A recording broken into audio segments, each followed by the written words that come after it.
God, there are a lot of these, eh? SCPs are inherently anomalous, and they're collected and protected by the Foundation because nobody can really explain why or how they do what they do. They're so weird that if information about them made it to the general public, they would cause major ripples through the fabric of our society. So of course I went around and hand-selected some especially odd ones for your viewing pleasure. It's time for the top 5 weirdest SCP monsters in Containment, Part 2. We've got SCP-789. Why don't you have a seat right there?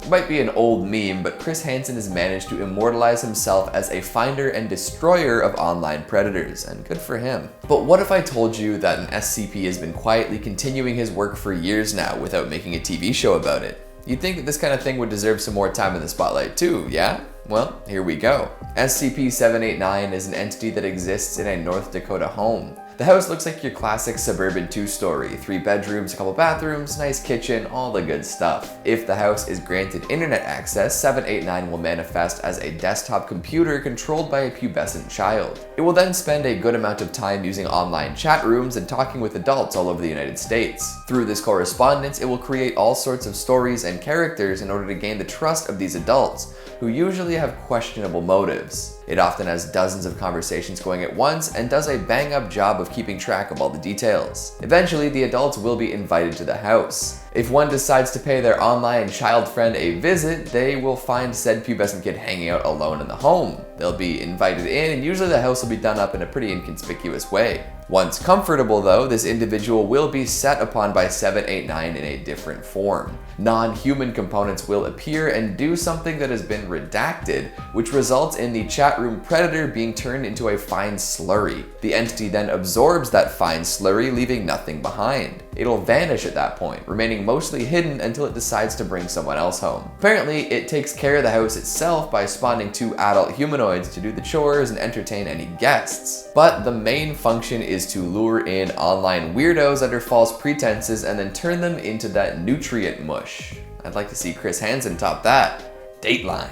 Coming at number 4, we've got SCP-426. This entry reads very strangely, especially considering the general format for writing up containment procedures. Most of the time, they're written very impersonally, third person, clear instructions with opinions and interjections kept to a minimum unless an addendum of some sort is added. But 426 is written in the first person, as if the narrator is the anomaly. Here is how the first paragraph of its containment procedures is written. Hello, I am SCP-426. I must be introduced this way in order to prevent ambiguity. I am an ordinary toaster, able to toast bread when supplied with electricity. However, when any human being mentions me, they inadvertently refer to me in the first person. Despite all attempts, there is yet to be a way to speak or write about me in the third person. When in my continuous presence for over 2 months, individuals begin to identify themselves as a toaster. Unless forcibly restrained, these people will ultimately harm themselves in their attempts to emulate my standard functions. There's plenty more written throughout this entry, but that's essentially all you need to understand what's going on here. You can't refer to it in the third person for whatever reason, and if you live with this toaster, you're gonna try and be a toaster. Seems kind of funny, right? But holy smokes, this doesn't end in laughs. The original owners of this household appliance all died in tragic ways. One person gorged themselves on kilograms of bread, causing their stomach to rupture.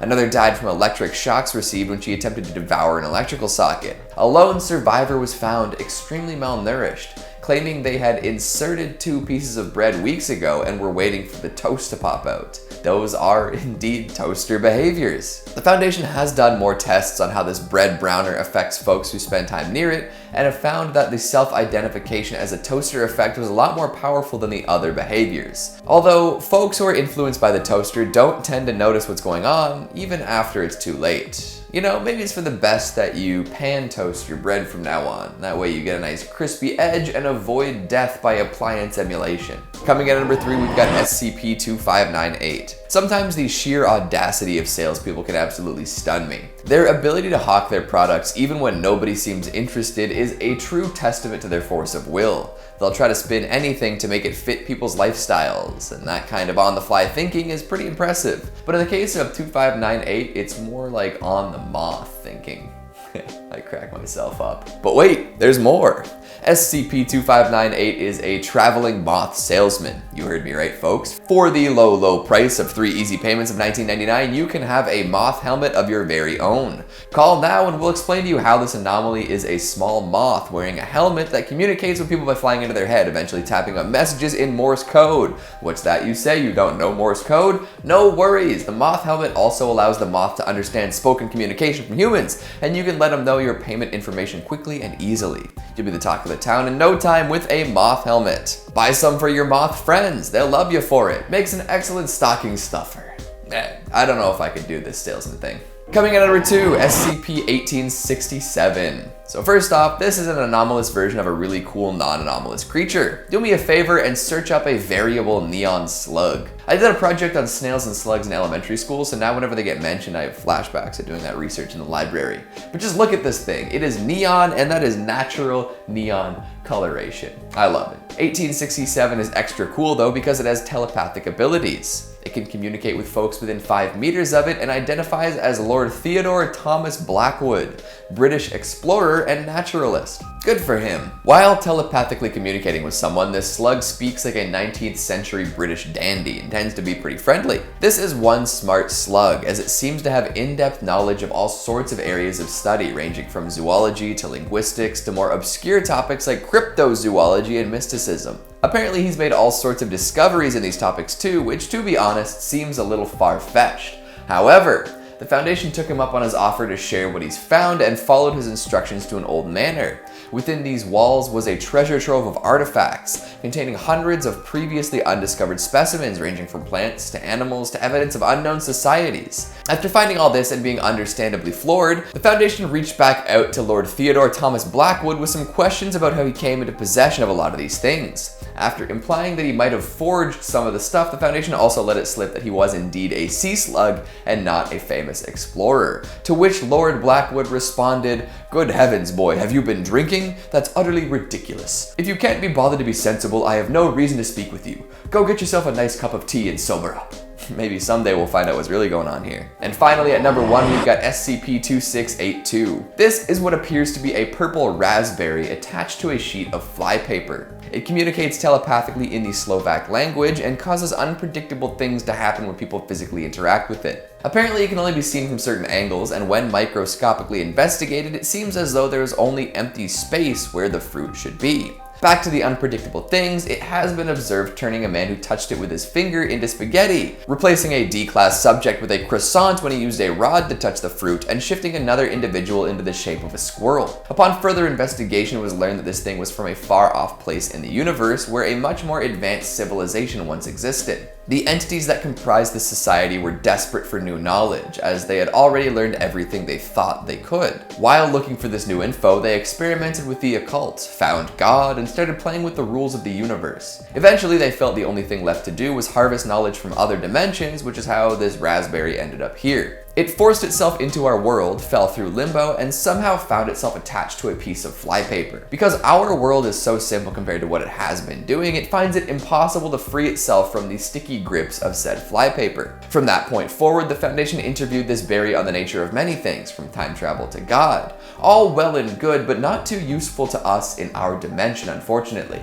Then, after making a profound realization, the entity started to take rudimentary human form and disappeared entirely. Haven't seen it since. So, do these top the list of the weird, wild, and wacky? I feel like most SCPs could make this kind of list, but I decided to go for some of the goofier options. What'd you think of the list? Do you agree with my picks? What is the weirdest SCP you can think of? Make sure you let me know down in the comments. Speaking of comments, let's take a look at some of your more grainy ones from the top 5 horror movie monsters nobody talks about, part 2. Josh France says, "I love Wishmaster. I wish you would use this comment in a shout out. Now my name won't show up." Oh, it'll show up, but I'm gonna make fun of you in the shout out, you big dork. How's that for a wish gone wrong? Shella Bear says, "Love Tremors. My grandkids so far have loved watching them with me, lol. Nana's privileged to show them their first monster movie, 9 and counting. Let's go, Nana Shella, ushering in a new era of horror heads." Albert Scoot says, "I liked the first 2 movies. Everything after that is just not worth watching." Gonna have to disagree with you there, Mr. Scoot. Everything is worth watching as long as you take something away from the experience. Try and learn from everything you consume, even if you didn't like it. Corey Parks says Splinter's wickedly cool and happened to get the DVD not long after release. Mind you, I'm very particular about what I incorporate into my DVD collection too. Well, there's some excellent special features on that DVD. And that's all the time we have for today. I'm gonna head up the creek with no paddle. Thanks for watching, and I'll see you next time. Apparently he's made all sorts of discoveries in these topics too, which to be honest, apparently he's made a lot of Blackwood with some questions about how he came into the possession. After finding, if you can't be bothered to be sensible, I'll have no question to, While looking into this new,